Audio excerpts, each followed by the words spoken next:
Hey, Encounter family, we have some important news that we'd like to update you on. In the last several months, we have been praying and processing and really thinking about the long term vision of Encounter. And honestly, it's so easy in ministry and in life in general to hit autopilot and just go. But we decided we really needed to pause and really look at what's going well, maybe the challenges we've been facing, long term strategy, and really praying and asking the Lord, what is next? What does this next season look like? And as we were praying and processing, honestly, we came to a hard decision. We have decided that we're going to be phasing out of Encounter Church as we know it and really be diving back into intergenerational church communities. And we'll tell you more about that here in a moment, but we just wanted to take a few minutes to unpack this for you and process with you this hard decision, but one that we do feel a lot of peace about. Yeah, to some of you, that probably comes as a big shock, and I just really want to assure you that it did not come lightly. We've been praying for months, both Carly and I, and our leadership team at Encounter Church. And we've been in conversation and prayer with the leadership team at Eagle Nazarene Church, our mother campus. And so the whole thing has really been bathed in prayer with so much discussion about different options. And honestly, it just feels like the Lord is just guiding us to bring a closing to this season of Encounter. So we really do feel strongly about it, and we really feel peace. It's a hard decision. We love y'all so much, and it'll be challenging, but we really feel like the Lord's leading us to bring closure and move into a new season. And a little bit about my journey. A big part of the reason why I'm choosing to step away is that I feel the Lord calling me to pursue a counseling degree that'll take me outside of the Treasure Valley. So I'll actually be moving here shortly, and that's a big part of the impromptus for me making my decision. Yeah, and for months, as David was processing this, we didn't know. And Mike and I were processing things. We all came together to the Flying M or I guess it was a few months ago now, and started just processing. And all of a sudden, we found ourselves in a conversation where we're going, wow, the Lord has been stewing things in our hearts that were somewhat similar. It was really strange. I guess you can only say the Holy Spirit.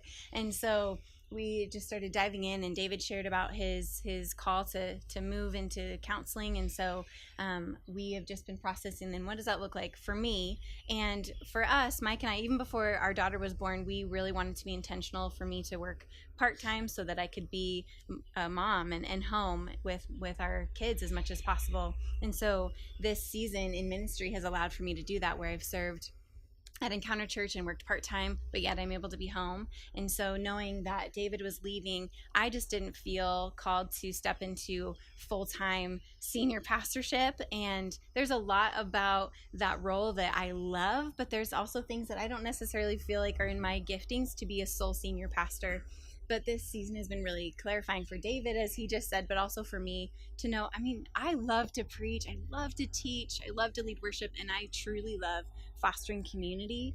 And so as I just shared all of that and we processed with Eagle Naz and with our vision team, it just really felt like the Lord was closing this chapter. And so the Lord is also then making a way for me to head back to the Eagle Nazarene home campus, where I will have a new role where I get to live into my passions. And I'm excited about it for sure.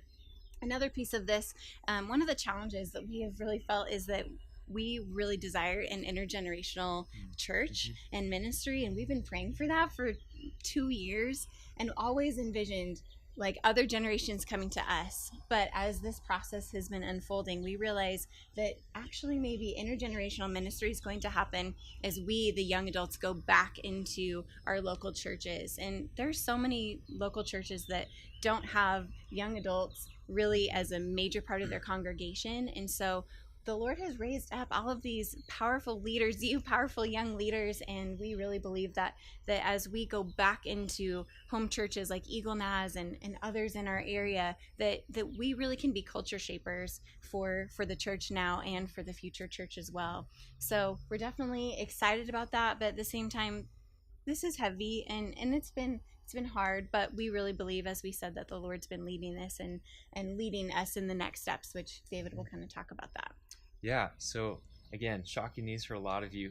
You might be asking, "Wow, like, what's next?" Well, I just want to invite all of you first off to just begin praying with us, praying for Carly and I as we transition, and just for the entire church body. I really believe we can do this together. and we can all grow through it together and supporting each other. So just begin praying and looking out for one another as we make this challenging transition. Additionally, coming up in 2 weeks on June 24th, we're gonna have a celebration service because there's a lot to celebrate. God has done so much in the last several years, and we don't want to miss this opportunity to really celebrate and praise Him for it.